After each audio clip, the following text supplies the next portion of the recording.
All right, what's up, everybody at Mortgage Coach Trust Engine Community? I'm sitting down with Ryan Kiefer. It's been way too long since I've talked to this studly mortgage professional out of Cincinnati, Ohio. What's up, my brother? What's going on, Dave? It has been too long. It's been way too long, man. I think it's been years since I've interviewed you, but I've got a lot of great memories interviewing you over the years as a producing branch manager. Yes, sir. Well, I know kind of the main topic of this is just your personal production. I mean, you're closing on pace to close 15 loans this month, which is puts you in the top 1% of mortgage professionals in America. And so I want to know how you're doing that. But I'm probably going to do it all year long, but I'm really trying to focus on helping producing branch managers not only win themselves, but help their entire branch win. So I am going to maybe do the first part of this interview, interviewing you as a producer, and then maybe do the second half, talking about how you're helping your, what is it, 15 loan officers in your branch? 14 of us total right now. Yeah. Oh, 14. Yep. 15 loans, 14 loan officers. Yep. Close enough. Right on. So for anyone that's hearing from you for the first time, just let everybody know a little bit about your practice and how long you've been in the business and a little bit about what you're doing. Yeah. So I'm here with First Community Mortgage. We're in Cincinnati, Ohio. We've got what would I call it these days? A medium-sized branch. As you mentioned, there's 14 of us total, including myself. I've been in the business, gosh, I hate to admit, 26 years now. So straight out of college, University of Cincinnati, and producing branch manager. Like to joke with my team that I'm a part-time loan officer at best these days with wearing the manager hat. But the market kind of dictates that we need to do a little more personal production, both from a paycheck standpoint and also because we kind of want to lead our team and show them the way and how to get out there and get after it and get some additional market share where we can. How to support those 15 loans, what's the team around that look like? It's you and who else? So 14 of us on the sales side. That includes a couple of those folks who are kind of junior or team loan officers that are maybe a little bit newer, starting out in the business. They're assigned to another senior loan officer. And from an operations standpoint, we have 5 processors and then 3 LOAs or LOSs, depending on what they're called in your world. So 8 ops, 14 sales. So 22 of us all together. Got it. And how many total loans for the branch are you guys on? So we did last year. We clocked in just over 700 loans, 710 loans, about 205 million was the total number. So, respectable, I suppose, for what the market, was giving us. It was about 4 loans per month per LO. But, we always want to do more than that. We, like most folks on here, we're doing way more than that a couple of years ago, right? But hey, this market, 2021, we did about 2,500 units for 550 million. And that was still almost 70% purchase. We never were a really heavy refi shop, for better or worse. So, obviously the purchase market, been down. Lack of inventory continues to be the theme, especially in Cincinnati, which is kind of odd. We are the number 2 or 3, depending on the day of the week, hottest market in the country for days on market. We just went from 10 days on market to 7 last week. Wow. So, I mean, they're flying off the shelves. Wow. By the way, anyone listening to this, whether it's in Facebook or YouTube, I would love to know what's it like in your market. Are you seeing that type of time on market? And what is the average days on market? So please put a comment on that. So let's just talk about your strategy. I know you're a American Dream show host and have been for years. Yep. You've recently become a First Home IQ ambassador. You're a mortgage coach. You're making sure everybody delivers advice. What are some of the other value props that you have, and what are you doing this like right now to win in this market?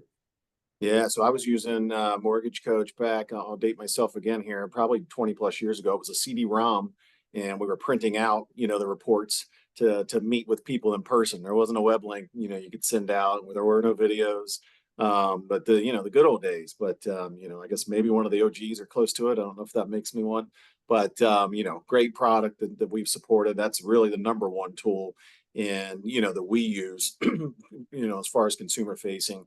and have really encouraged our team lately to get on board with that, because I watch all the calls. I might not catch them live every day. I'll catch them a lot of times if I'm on the treadmill, like the next morning when you post them on YouTube, and digest them that way, or if I'm in a car, listen in. But a couple takeaways from that is just, what we've been telling our team is, not only does it help conversion, I think it's 10% better for those who are using Mortgage Coach versus those who aren't. And then also just the price exception piece. If it's anywhere between 20 and 60 basis points, depending on the company, I think you interviewed or measured.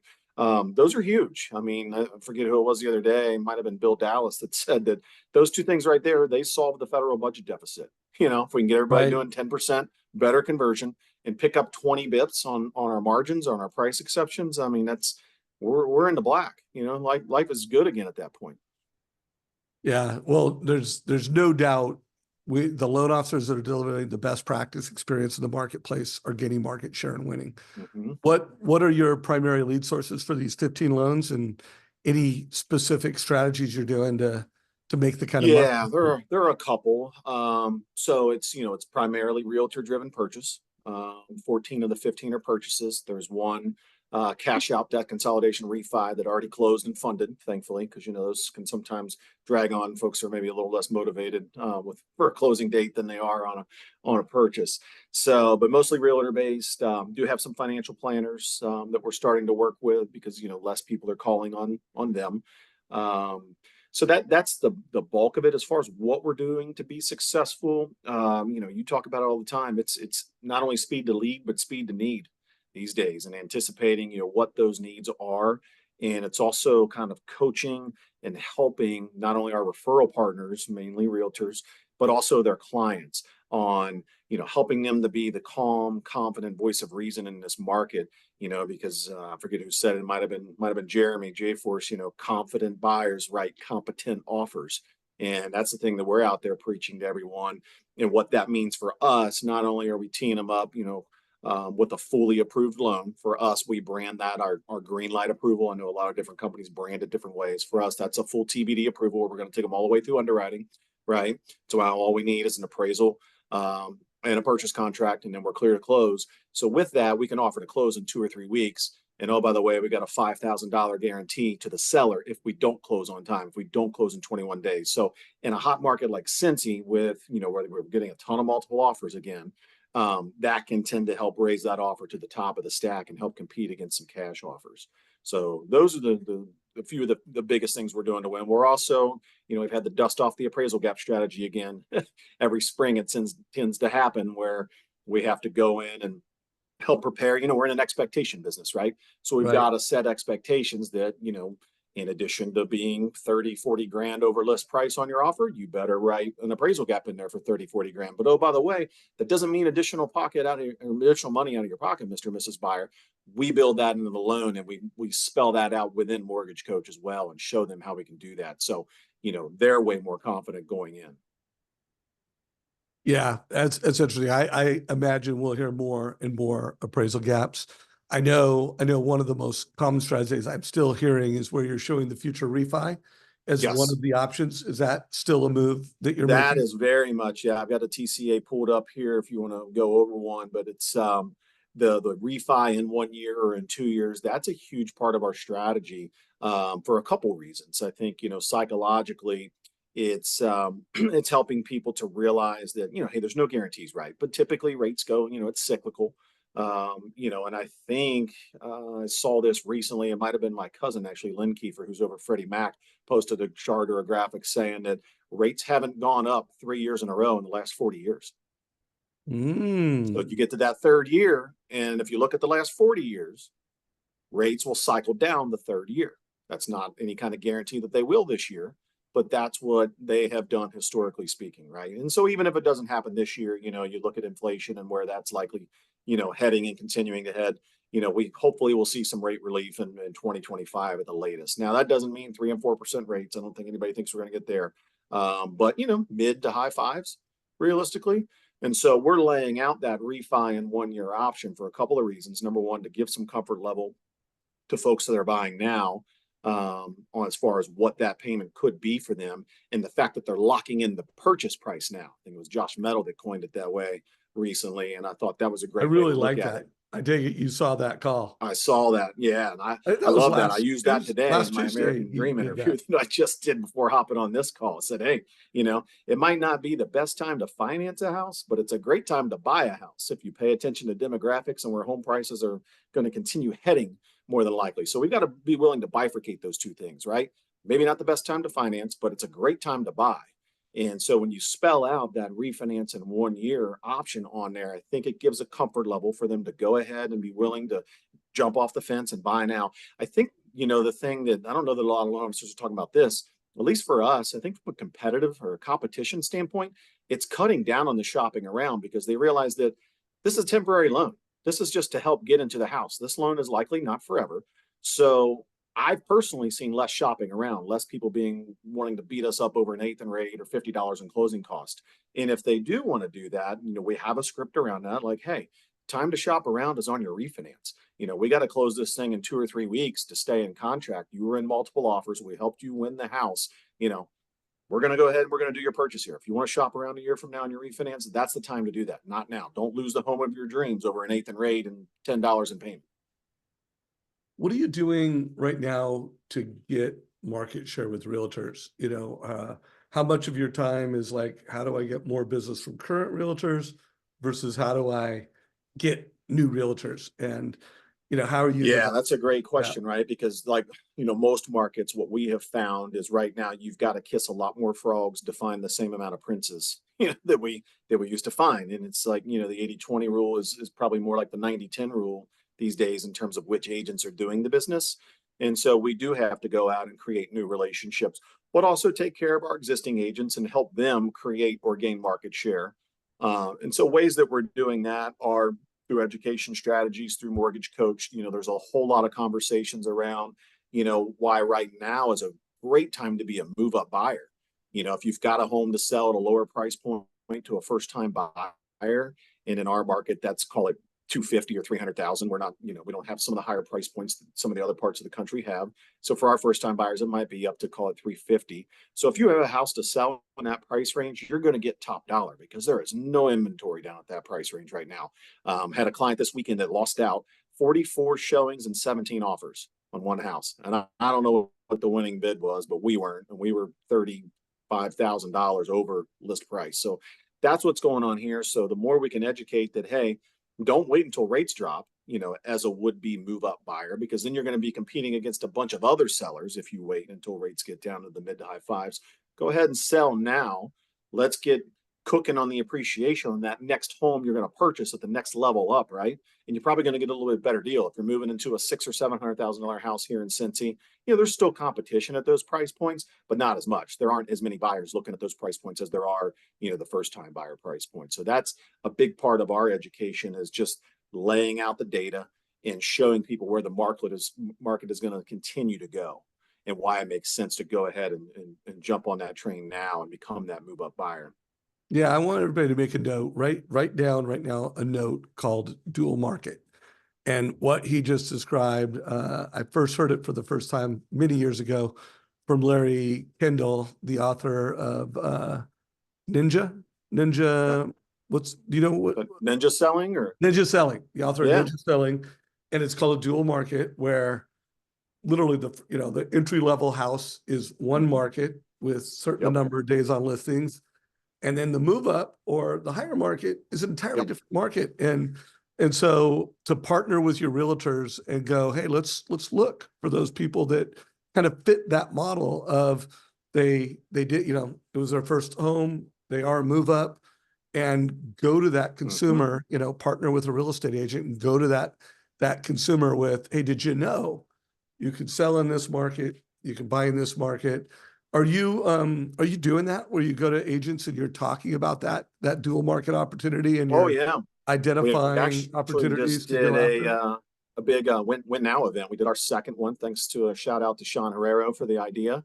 We certainly watched that call and we took it and just implemented that locally. We had our second one 2 weeks ago. Had 91 agents come out for that one. We had the board of How realtors many back at agents? this time around. 91, did you say? 91 agents. Yeah. On our first one, we had 56 come out, and that was just word of mouth, our personal invite. because we wanted to make it very laser targeted. We didn't blast it on social media. We didn't do anything. We were very laser focused on who we wanted to be there. And it was a combo of agents that, we're already working with. You want to take care of them, and then agents that we want to work with, right? So we were very targeted with our approach on attendees. And so there were several speakers. It was a 2-hour event. I was the MC, did, maybe a half an hour or so, kind of laying out, the framework of the market, where it's at, how we got here, the demographics, the stuff that we all talk about a lot on these calls, right? The fact that we've got a tsunami of first-time buyers coming in over the next 4 and 5 years. The builders have underbuilt. We're between anywhere 2 and 6 million homes short in this country, depending on which study or metric you look at. So we just really lay all the groundwork with that. And then it's funny you mentioned ninja selling, because one of the real estate coaches we had to come on to talk as well as part of the event, that's his background. He does ninja selling. Oh, And really? so it was all about just picking up the phone, calling your database. Everybody knows at least 4 people that are going to do something with real estate this year. If you have 2,000 people in your phone, that means 8,000 people that are going to buy or sell a home this year. That whole thing. So yeah, very much so. And one of the things that we mentioned on our end in this event to kind of tie in with that with agents is everybody's talking about first-time buyers. Everybody's talking about baby boomers and the silver tsunami and all that. Nobody's talking about first-time sellers. I think that's a real missed opportunity right now. The millennials who purchased in the last 3 or 4 years, they just did a study. I saw the article the other day. Did you know that 91% of them are unhappy with some aspect of their home purchase? Really? 90 what percent? 27% of them don't like the location of their house. 26% don't like their neighbors, which those kind of go hand in hand. But point being that pick up the phone, don't assume that because they got a 3% rate that they're not going to move. That house might not be serving them anymore, right? They may have outgrown it. They may have started a family. They might not like the location or the neighbors anymore. Maybe they want a pool. Maybe they want a home office, home gym, you name it. It's, for us, it's not to assume, that they're content there just because they happen to have a good interest rate and they bought 3 or 4 years ago. Maybe they're not happy with that house. They've got a ton of equity. We can take them through equity conversion strategy, whatever you want to call it, on a move up to lessen that pain of, the higher payment, what have you. But yeah, so many opportunities. And I feel like, at least in our market, there isn't anybody out there educating the agents on this stuff, and they're eating it up. They love it. They love the positivity of the event, and the optimism that we have for the market going forward. I love that first time seller strategy. Mm-hmm. It is, to your point, I'll bet you when you really look at the numbers, first time buyers, we Yep. know that's going to be a huge number. I've heard over 35. I recently heard it's going to be over 45% of all transactions this year. And then you have to think, when it comes to the move up buyer, the majority of them are going to be first time sellers, Exactly. and Exactly. That's your I older actually millennials. haven't seen any data on that. Have you seen any? If anyone's listening and you have data on the percentage of move ups, first time, second time, third time, I've actually not seen any data on that. Maybe Lynn, you could get Lynn to Yeah. track down some data for us. You might have some data on that. I know that, we could probably put some of it together based on what the percent of millennials that are looking to buy a home in the next 3 years. I mean, that's why I think part of where your tsunami of buyers thing comes from. It's, when you look at Gen Z, so the older portion of Gen Z, and then the younger millennials who haven't bought yet. I mean, it's millions and millions as far as, how many intend to buy over the next 3 years or so. It's a bunch. So let's do, by the way, have you done any kind of move up TCAs where someone's got a, 2, 3, 4% Yeah, mortgage? Clearly absolutely. they feel trapped by that, but you were able Mhm. to show them a compelling vision of Yep. why they should move up. Do you have any of those? Just closed one that way where, yeah, he had bunch of equity, and this was a classic case. He had relocated here from Dayton, Ohio, which is just a little bit north of here. He moved to the east side of Cincinnati. The community was farther out than he thought. Really wasn't enjoying his commute to work, right? So classic case. And he bought 4 years ago. It was 2020, start of COVID. So now he's done very well from an equity standpoint. But he really wasn't loving the higher price point of being closer to town, and really wasn't loving the higher interest rate. And so we cleaned up about 50K worth of debt for him. It was about a $30,000 car loan, about 20 grand in credit cards, took out a little bit over, call it, I think it was 1,200 in payments. His mortgage payment went up, if I recall correctly, not quite 2,000 a month. So the net payment difference was less than $1,000 a month. I think it was around 700 or 800. But by the time we showed him the tax benefit, because now you've got a bigger loan with a higher interest rate, this thing was almost a wash. And now he's living in a location he loves versus when he didn't love so much. And now he's got appreciation cooking on a 450 house versus a 250 house. So absolutely, we're talking about this strategy and implementing. So by the way, guys, hear all that. First time seller, had equity, had some debts. He was able to consolidate that, show it on a TCA, probably get the net payment under $1,000 a month. You were able to show the tax benefit, which offset some of that. Yep. And then I'll bet you the equity increase difference was a life-changing amount of money. I mean, I bet Oh, you looked at that absolutely. And 5 if you years, show 10 the years from net now. worth build over time and what that's all equal to, yeah, absolutely. Game changer. And again, these are things that people aren't thinking about. Most people mistakenly think they got to take all that money from the old house or current house and put it down on the next house. And you don't have to do that. Yeah, and in some cases you shouldn't do that. Right. So anyone listening to this, I am looking for some great move up stories of mortgage advisors, mortgage coaches that are helping consumers make decisions to move up. And then, needless to say, that's a tremendous value to the real estate agent and a tremendous differentiator. Do you have any TCAs you can show us before we run out of time here? I'd love to. Yeah, I can show you one here real quick. What we were just talking about with the whole refinance thing. So this was a gentleman who was buying a second home. So see here. It's actually one. All right. Can you see this? I do. So what we're showing him is, hey, here's 30-year fixed. It's, second home. Actually, it's investment property. A little bit higher interest rate there. On 30-year fixed, we had a portfolio arm we were looking at possibly doing. And then we do show that third column of the, refi in 1 year and what rates could potentially be there. And as I mentioned earlier, we're showing that just because psychologically, we don't want people to, maybe shop around as much. This is just a loan to get them into the house, get them to do the purchase, and it's not a forever loan. This is just, again, to accomplish the purchase, and then we can always refinance. And we don't, of course, guarantee anything with rates. We say, listen, more than likely, yeah, most economists are thinking rates are going to come down the next year or two, whenever that is. No one knows for sure. Yeah. But then we also educate if they're like, well, why don't I just wait then, for rates to come down. Then we go through every 1% in rate equals 5 million more buyers in the market. 1% in rate also equals 10% more purchasing power. So let's pretend rates go from, call it 8% last fall down to 6%, later this fall or next winter.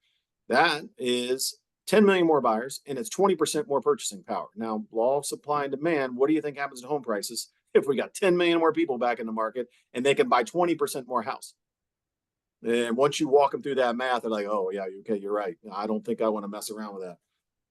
Got it. And you use MortgageCoach to show them cost of waiting, cost of buying now. Exactly. We've got cost of waiting, TCAs in here where we'll say, the classic, buy now.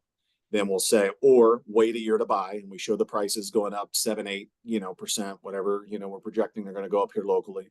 And then the third column is buy now, refi 1 year later. Now they have all that equity, which is not only, of course, the appreciation of the home, but also the amortization of the loan. A lot of people lose sight of that. You're going to start amortizing that loan a year or two sooner. So we make sure to spell all that out. So I know one thing that I am working hard on, and I don't know if you've used this resource. I'm going to share my screen real quick. Mm-hmm. I'm trying to help producing branch managers, one, crush it themselves, and two, get all the loan officers on their team using MortgageCoach and winning. So have you seen this 10X page? Oh, trustengine.com 10X? Absolutely. And I've probably seen most of the interviews on here before. So everyone looking, notice that there's just what I call basic sales training. And this is how to 10X sell in today's market. There's a link to win with realtors. These are the best videos to win with realtors. And then this is a link to win with rate shoppers. And then did you watch this one by any chance? I did, yeah. So I am really pushing every branch manager, every regional leader should watch this. Like, this is a great playbook of how to turn your loan officers into mortgage coaches. Did Did you get any takeaways from it or anything that you're doing Well, as it's a funny result? you asked that, and people might think we rehearsed this ahead of time, but so no, I watched that a couple times, and I know Alex and Daniel. They're not too far up the road from me in Columbus, Ohio. Both great guys, so not surprising the success that they're having out there. But so we took that play out of their playbook because we've had a few people in our branch that are sort of. I don't know if I'm quite a black belt user. I got a couple thousand people that I've done TCAs for in my database currently. And we've got a couple LOs that are, not quite that level, but using it pretty regular basis. And then we have some that, were signed up and really weren't using it. So we went all in recently, 3, 4 weeks ago. We did a training for our branch. All 14 of us hopped on a call, walked through over an hour. I think we got through 2 TCAs, took my time, went through it, just basically, A to Z. Here's how you do it. Here's why. Here's the why around the strategy. Here's why we want to put in the refi 1 year from now. And then after that, as a follow-up, one of my takeaways from Alex and his training was we assigned some test cases. So I said, okay, I want you guys and gals to do, here's a make believe a 665 credit score. So we're going to compare conventional versus FHA, do refi in 1 year. Maybe the credit score goes up. Now we can refi to conventional, whatever. But we had everybody, do a couple of test cases. And then since then, they've been sending over examples of what they've been doing for their clients. And not surprisingly, we've got more than a few LOs coming back and saying, oh my gosh, can't believe I wasn't using this sooner. Number one, thank you for almost making me do it, even though we know you're not a micromanager. Thank you for holding our feet to the fire this time around. I had a quote over the weekend. One of our guys in Chicago actually mentioned that he looks like a genius to his clients, and then he forwards them to the realtor afterward, and now they think he's a mastermind. That in what was funny too is I remember when we were doing a training call, this loan officer in particular was worried that every other loan officer in Chicago was already using Mortgage Coach, and he was just going to look like he was following along in a copycat or whatever. What if they compare my TCA to theirs? Blah blah blah. His agents that he's working with have never even seen Mortgage Coach. So he looks like a genius and a mastermind, and basically unfounded fears. On his part there, and he's loving life. So yeah, we had quite a few takeaways from that call. Love that. So for anyone watching this, if you have not watched these, we'll put a link down below. It's trustengine.com/10x. We've got a playlist of all the best interviews. I actually posted an article that I'm calling the 10x sales rally playbook. And I designed this to really be like, hey, if you were going to do an event and a sales rally, you could take from the training that you recently did, how to turn that into results 30 days from now. So be sure to check this out. I don't know if you've seen this yet. Have you seen this yet? I have. It's funny. I've got it pulled up here on a window to read. I skimmed it the first time and realized, oh man, there's a lot here. I need to go back and really digest this and get with the program on the weekly action items. Well, you clearly are taking action. Then remind everybody, you're a branch manager. This page, if you scroll down a little bit further, it's actually got 24/7 training videos on how to do everything you need to do in Mortgage Coach. And while I do recommend you're doing weekly sales meetings, you can augment those meetings where if someone really needs to get their hand held or they have questions, they can sign up for our live trainings. And we do live trainings every day of the week. Tuesday, I'm interviewing top producers. Friday, I'm doing masterminds. And it sounds like I need to bring you to one of these masterminds. I'm sure you'd be cool with that. Oh yeah. So be on the lookout for an invite to the Friday mastermind with Todd and Deborah and some other folks.